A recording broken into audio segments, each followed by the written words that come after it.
The sun bled out across the cracked asphalt of County Road 17, turning the horizon into a bruise of orange and violet.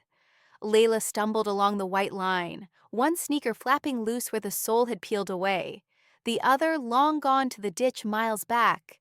Dust coated her tongue. Sweat glued strands of dark hair to her cheek. 23 hours since the last sip of water from a gas station fountain. 19 since the Greyhound ticket clerk refused her crumpled $5 bill. The duffel bag on her shoulder weighed nothing now, just a toothbrush, a torn photo, and the ghost of bruises under her sleeves. Headlights appeared in the shimmer, twin halos growing brighter. She lifted a trembling hand, thumb out, hope thin as the air. The semi roared past, wind whipping her sideways. She caught her balance, kept walking. Another set of lights, this time slower. A pickup the color of storm clouds, rust blooming along the fenders like wildflowers. It rolled to a stop 20 feet ahead, brake lights glowing red. Dust settled. The engine ticked in the heat. Boone Keller leaned across the bench seat and shoved the passenger door open with one boot. 34, sun-leathered, hat creased from years of shaping it with his own hands. He took in the girl swaying on the roadside barefoot now, lips cracked, eyes wild as a cornered colt. "You hurt?" His voice carried the low drawl of the panhandle, rough but not unkind. Lila tried to speak, her throat clicked dry. She managed a nod toward the empty horizon. Boone stepped out, boots crunching gravel. Up close, he smelled of hay, diesel, and something faintly sweet, maybe the peppermint in his shirt pocket. He reached for her elbow. She flinched hard enough to stagger. He dropped his hand. "Easy. Just need to know if you can walk to the truck or if I carry you." Her knees buckled before she answered. The road rushed up. Boone caught her under the arms, lifting her slight frame like a feed sack. She weighed less than the bales he tossed daily. Her head lolled against his chest. Dust streaked his denim shirt.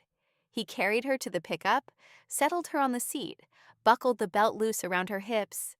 The cab smelled of leather and coffee gone cold. He grabbed a mason jar from the console, unscrewed the lid, and pressed it to her lips. Warm water, a hint of lemon. She drank greedily, choked, drank again. "Name," he said, sliding behind the wheel. "Lila," the word scraped out. "Boone." He shifted into drive, tires spitting gravel. "Nearest clinic S, 40 miles. You tell me if you need it sooner." She leaned against the window, glass cool on her forehead. The truck rumbled west, away from the dying sun. Fields of sorghum blurred past, gold tipping to shadow. Lila's eyes fluttered. She fought sleep, fought the memory of fists and slammed doors, fought the fear that kindness always came with a price. Boone kept one hand on the wheel, the other resting on the gearshift, close enough to steady her if she slid. Dowenti. Minutes in, her breathing evened. Boone glanced over. Her bare feet curled against the floor mat, toes crusted with dirt. A purple bloom circled her left wrist thumbprint bruises, fresh. His jaw tightened. He reached behind the seat, pulled out a clean bandana, and laid it over her lap like a blanket. She didn't stir. The ranch road appeared sudden a cattle guard, a faded sign reading Keller in peeling paint. Boone slowed, tires humming over metal slats. Lila's eyes snapped open. "We're home," he said. "For tonight. You're safe." He didn't add, "I hope." The truck rolled under an arch of mesquite, headlights sweeping across a low ranch house, tin roof glinting, porch light burning steady. A dog barked once, then quieted. Boone cut the engine. Crickets filled the silence. He came around, opened her door. She tried to stand, legs folded like wet paper. Boone lifted her again, easier this time, her head against his shoulder. The bandana slipped to the ground.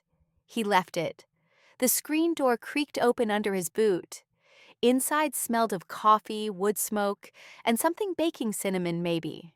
He carried her past the living room, down a short hall, and laid her on a quilt patched in faded blues. She sank into the mattress, eyes already closing. Boone pulled off her remaining sneaker, set it by the bed. He fetched water, ibuprofen, a clean towel.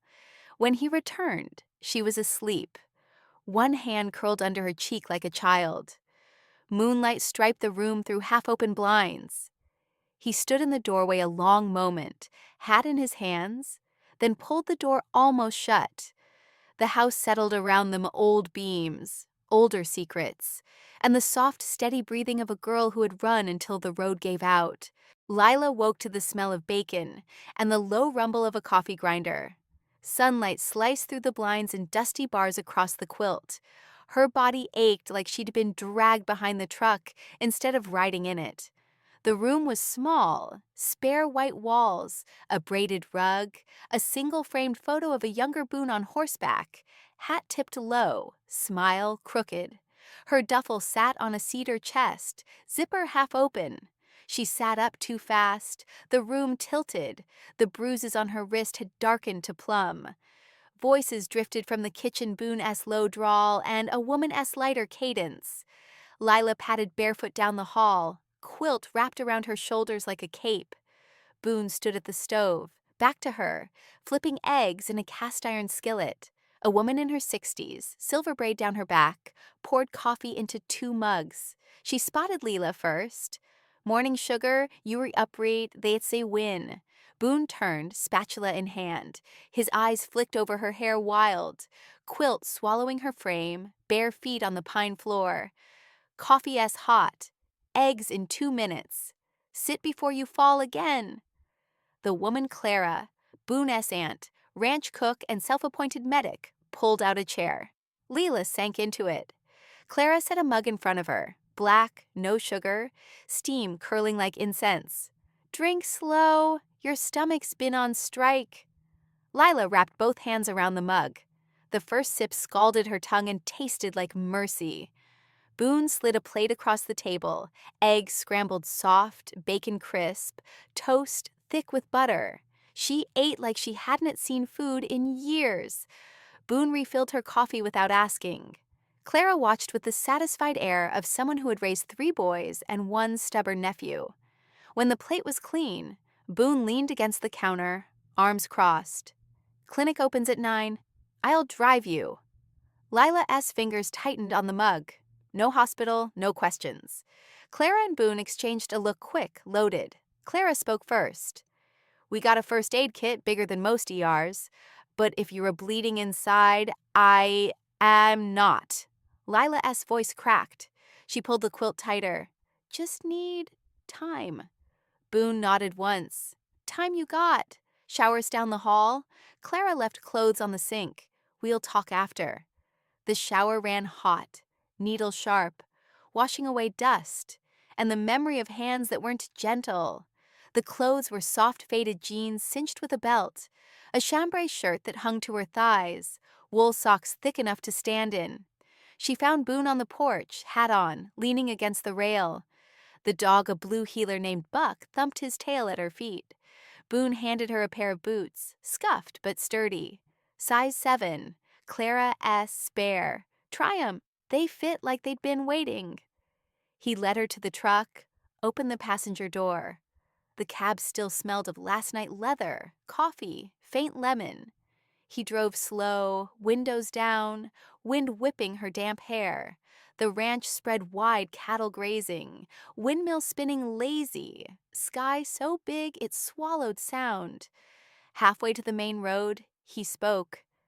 You, running from someone specific or just the whole damn world? Lila stared at the horizon. Both. He nodded like that answered everything.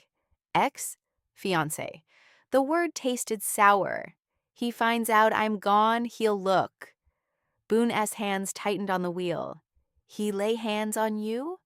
She lifted her wrist, bruises stark in the morning light. Boone's jaw flexed. He pulled over, cut the engine. Silence rushed in.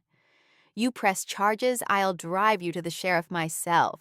You don't too, I'll still keep you safe. Your call. Lila's eyes filled. She shook her head. Charges need proof. I got nothing but Mark's Anna story he'll twist. Boone reached across, opened the glove box, pulled out a Polaroid camera older than she was. Proof starts now.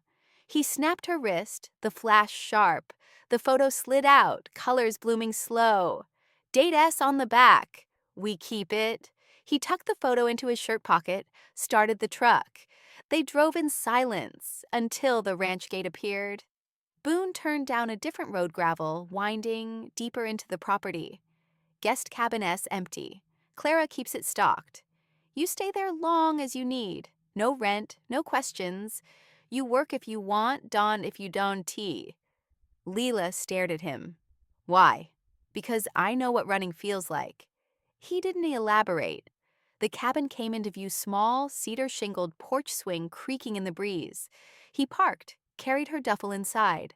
The bed was made, quilt folded neat, a jar of wildflowers on the table. He set a key on the counter. Side gateys always open. Knock if you need anything. He left her standing in the doorway, boots planted on the welcome mat, quilt still around her shoulders. The truck rumbled away, dust settling gold in the sun. Lila stepped inside, closed the door, and for the first time in weeks, breathed without bracing for the next blow. Lila woke to the smell of coffee drifting through the screen door and the low hum of a tractor in the distance. Sunlight painted the cabin walls gold. Dust motes danced like slow fireflies. She lay still a moment, quilt tucked under her chin, listening to the quiet. No shouting, no slamming doors. Just wind in the cottonwoods and the soft cluck of hens. She swung her legs over the bed, toes curling against cool pine, and padded to the window. Boone stood in the corral, hat tipped back, tossing hay to a pair of yearlings. Buck circled his boots, tongue lolling. The sight rooted her solid, steady reel. She showered again, slower this time, letting the water run until the tank groaned. Clara's clothes fit better after a wash. The jeans no longer needed the belt. She found a note on the table in bold scrawl. Coffee on porch, eggs in skillet. Work if you want. A second key lay beside it, smaller, brass, labeled barn. She pocketed both and stepped outside. The porch swing creaked under her weight. A thermos waited, still warm. Black coffee strong enough to wake the dead. She drank half, then carried the mug across the yard. Boone looked up as she approached, wiped sweat from his brow with the back of his wrist. Sleep okay? Like a rock. She held up the mug. This is illegal in 3 states. He grinned, the crooked one from the photo. Clara S. recipe. Secret as chicory and spite. He nodded toward the barn. Need an extra set of hands? Fence on the north pasture S, leaning like a drunk. You up for it? Lila hesitated, then nodded. Work meant purpose. Purpose meant staying. The barn smelled of hay, leather, and sweet grain. Boone handed her gloves 2 sizes too big and a pair of wire cutters. They loaded posts, wire, and a post hole digger into the truck bed. Buck leapt in back, tail thumping. The drive took them across rolling hills, cattle scattering like spilled marbles. Boone drove with one hand, the other resting on the open window, wind ruffling his shirt. He talked about the land, how his granddad bought it in '52 with poker winnings, how the creek ran dry every July, how the stars here were close enough to touch. Lila listened, the silence between them easy. At the fence line they worked side by side. Boone dug holes. Lila stretched wire, fingers fumbling until muscle memory kicked in. She had fixed fences on her Uncle S. farm as a kid, back when hands were gentle and promises meant something. The rhythm returned, pull, twist, clip. Sweat beaded on her neck. The sun climbed. Boone handed her a canteen without looking. Cold water, a slice of lemon floating like a tiny sun. She drank deep. By noon, the fence stood straight. Boone hammered the last staple, stepped back, hands on hips. Good bones, he said. Lila's chest loosened. She hadn't realized she'd been holding her breath for approval. They ate lunch under a lone oak Clara S. biscuits, roast beef thick as a fist, pickles sharp enough to make eyes water. Boone leaned against the trunk, hat over his face. Lila sat cross-legged, boots scuffed with red dirt. Buck snored between them. She studied Boone's hands calloused, scarred, a thin white line across one knuckle. "What's the story?" she asked, nodding at the scar. "Bar fight in Lubbock, lost a tooth, won a dog." He tipped his hat back, grinned. "Bucky's predecessor, meanest mutt in 3 counties." She laughed, the sound startling birds from the grass. The laugh felt foreign, then familiar, then necessary. Afternoon chores. Lila learned to grain the horses, to check water troughs, to read the sky for rain. Boone taught with few words, more showing how to loop a rope, how to gentle a skid-toy colt, how to listen for the hush before a storm. When her arms shook from lifting feed sacks, he took the weight without comment. When she cursed a splinter, he pulled a pocket knife, dug it out, dabbed iodine from a tin in his shirt. His touch was careful, clinical, but warmth lingered. Dusk painted the sky lavender. They sat on the cabin porch, boots off, feet in a bucket of cool water Clara had left. Fireflies blinked across the yard. Boone handed her a beer, condensation slick on the bottle. "You're good with your hands," he said. "Ever think of staying?" Lila S. Hart stuttered. "I don't have a plan past breakfast. Plans change." He took a long pull, eyes on the horizon. "Ranch needs help. Clara S. needs Dawn tea. Pace room, board, and whatever S left after feed bills. No pressure." She studied the label peeling from the bottle. The cabin behind her felt like a beginning, not a hiding place. "I'll think on it." Boone nodded, stood, tipped his hat. "Night, Lila." He walked toward the main house, silhouette shrinking against the stars. She stayed on the porch until the beer was warm and the fireflies thinned. The key to the barn weighed heavy in her pocket. The key to possibility heavier still. The first rumble rolled in just after midnight, low and distant, the kind of thunder that sounded like a warning. Lila woke to the cabin windows rattling and the porch swing banging against the rail. Rain slashed sideways, drumming the tin roof like thrown gravel. She pulled the quilt tighter, heart racing from dreams she couldn't name. Lightning forked, bleaching the room white.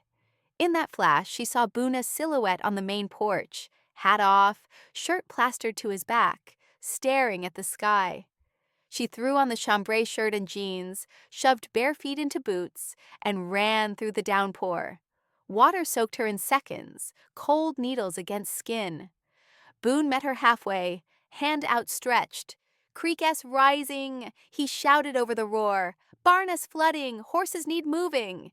They sprinted together, boots slipping in mud. The barn doors stood open, wind howling through. Water lapped at the stalls already ankle deep. Boone waded in, unlatched gates. Lila followed, grabbing halters, voice steady despite the panic in her chest. They led the horses out one by one, 6 in all hooves clattering on wet concrete, eyes rolling white. Buck herded from behind, barking sharp. Lightning cracked again, a yearling reared. Lila caught the lead rope, soothed with low murmurs until the colt settled. They herded the animals to higher ground, a hill behind the equipment shed. Boone tied them to the fence with quick knots, rain streaming off his hat brim. Lila S. teeth chattered, her fingers went numb. He noticed, stripped off his slicker, draped it over her shoulders. The oilskin smelled of him hay, leather, storm. Inside, he ordered, "Main house, now." The power died as they reached the porch. Darkness swallowed everything but the white slash of lightning. Inside, candles flickered on the kitchen table Clara S. doing, along with a pot of chili simmering on the gas stove. She pressed mugs of something hot and spiked into their hands. Drink, strip, dry clothes upstairs. Her voice cut through the storm like a blade. Lila climbed the stairs on shaky legs, Boone behind her. He pointed to a bathroom, tossed her a towel and one of his flannel shirts. She peeled off soaked layers, skin goose-pimpled, bruises stark under the bare bulb. The flannel hung to her knees, sleeves past her fingertips. She rolled them, caught her reflection whaled hair, flushed cheeks, eyes alive for the first time in months. Downstairs, Boone had changed into dry jeans and a thermal, hair dripping. Clara had vanished to her own quarters. The house creaked around them, wind screaming. Boone ladled chili into bowls, set them on the table with cornbread still warm. They ate in silence at first, steam rising between them. Thunder shook the windows. The candle flames danced. Halfway through the bowl, Lila spoke.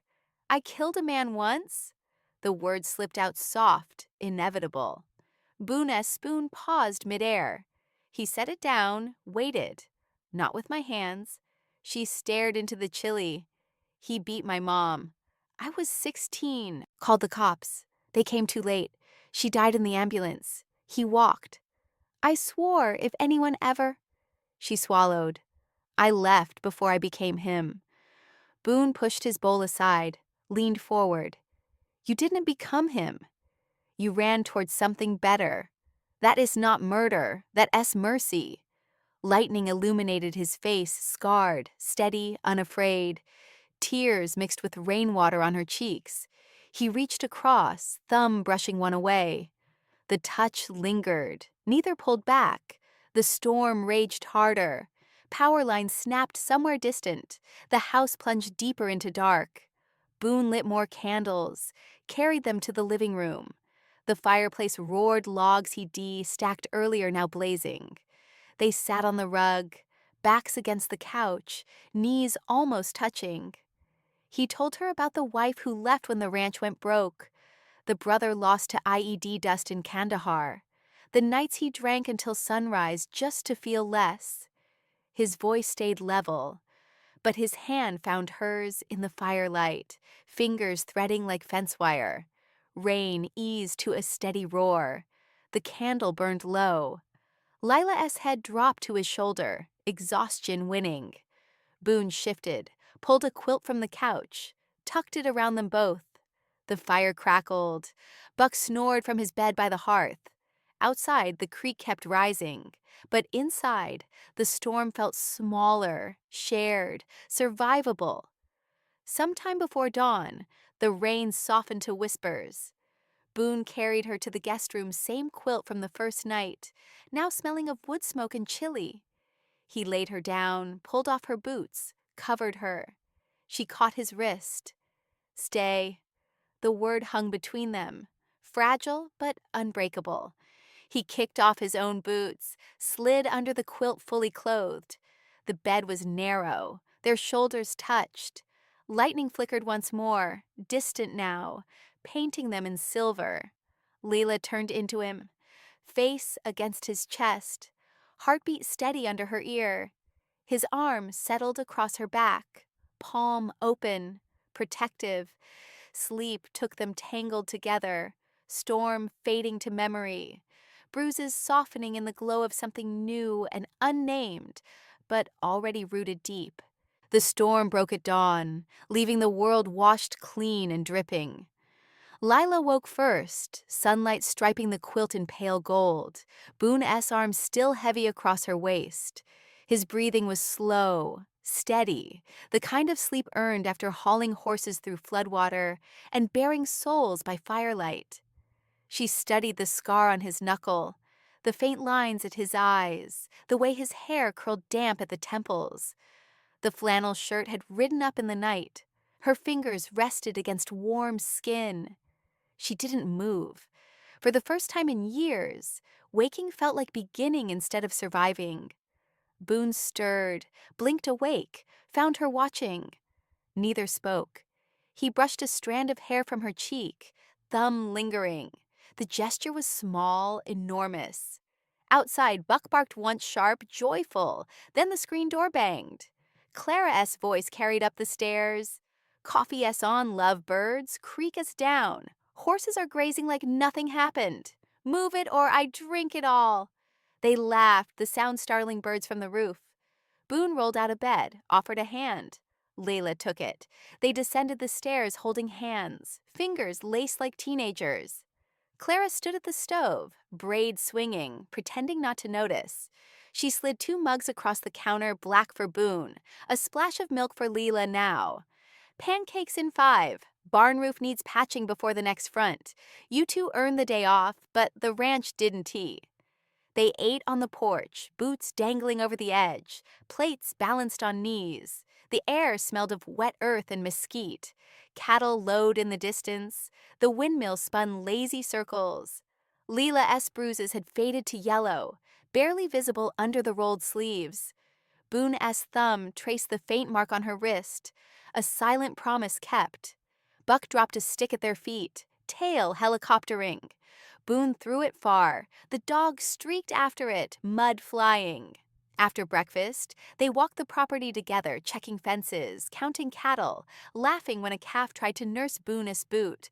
Lila carried the post-hole digger like a rifle, swinging it easy. The guest cabin stood untouched by the flood, porch swing still creaking a welcome. She paused at the door, key in hand. "I'm not going back in there," she said. Boone raised an eyebrow. She clarified, cheeks pink. "I mean, not to stay. I want the room with the crooked window. The one that looks over the corral." Boone's grin split wide. "That's my room. Then we'll share." He kissed her, then slow, deliberate, tasting of coffee and certainty. The sun climbed higher, baking the mud, drying the world. Clara honked from the truck, waving a thermos. "Get a room, you two." Oh, wait, you did. Months folded into seasons. Lila learned to brand calves, to bake cornbread that didn't sink, to wake before dawn without an alarm. Boone taught her to rope from horseback, to read the sky for rain, to trust the quiet. She taught him to dance in the kitchen to old Whalen records, to leave notes in his lunch pail, to say, "I love you" without, bracing for impact. The bruises vanished entirely. New calluses replaced them, honest, earned. The ranch grew. Lila started a garden behind the cabin, tomatoes, okra, peppers, hot enough to make Boone tear up. She sold the surplus at the farmer's market, cash tucked into a mason jar labeled college fund. Boone built her a farm stand from scrap lumber, painted it the same blue as the quilt. Clara retired from cooking to manage the books, knees grateful. They hired a young hand-quiet kid, running from his own ghosts. Lila recognized the flinch in his eyes, offered him the guest cabin, left a key on the counter with a note. "Work if you want. Stay as long as you need." One October evening, the sky turned the color of peach preserves. Boone found Lila in the corral, brushing down the mare she had gentled all summer. He carried a small box worn soft at the edges. Inside, a ring hammered from a horseshoe nail, silver polished bright. "Not fancy," he said, voice rough, but it won to bend. Lila's eyes filled. She slipped it on perfect fit, cool against her skin. "I don't want fancy. I want forever." They married at sunrise the next morning, barefoot in the vineyard rows, Clara officiating with a grin and a borrowed Bible. Buck wore a bandana bow tie. The horses grazed witness. Vows were simple. "I choose you today. I'll choose you tomorrow." They sealed it with a kiss that tasted of coffee and future. The ring caught the first light, flashing like a promise kept. Years rolled on, rich and full. The ranch doubled in size, funded by Lila's online herbal business salves, teas, tinctures shipped in boxes stamped with the Keller brand. Children came first, a girl with Boone's crooked grin, then a boy with Lila's dark hair and fearless heart. The crooked window room became a nursery, then a bunkhouse, then a guest room again. The guest cabin housed a steady stream of runaways who arrived broken and left whole. Keys passed hand to hand like batons. On the 10th anniversary of the storm, they hosted a dawn picnic under the same oak where Boone had once proposed. Tables groaned with Clara-esque biscuits, Lila-esque peppers, jam from the garden. Kids chased Buck-esque grandpup through the grass. Boone and Lila sat on the porch swing, older now, silver threading his temples, laugh lines mapping her face. The ring still fit, worn smooth as riverstone. Their youngest daughter climbed into Lila's lap, sticky with jam, pointing at the horizon. "Mama, why's the sky pink?" Lila kissed the top of her head. "Because it's happy to see us." Boone's arms settled across her shoulders, familiar, steady. The sun rose full and fierce, painting the ranch gold. Cattle lowed, windmills spun, coffee steamed in mugs passed hand to hand. The world stretched wide and safe around them. Fences mended, storms weathered, love rooted deep in soil that had learned to hold whatever dared to grow. And every dawn, Lila woke in the crooked window room, Boone's heartbeat under her cheek, the ring cool against her skin, and knew the road that had once ended in collapse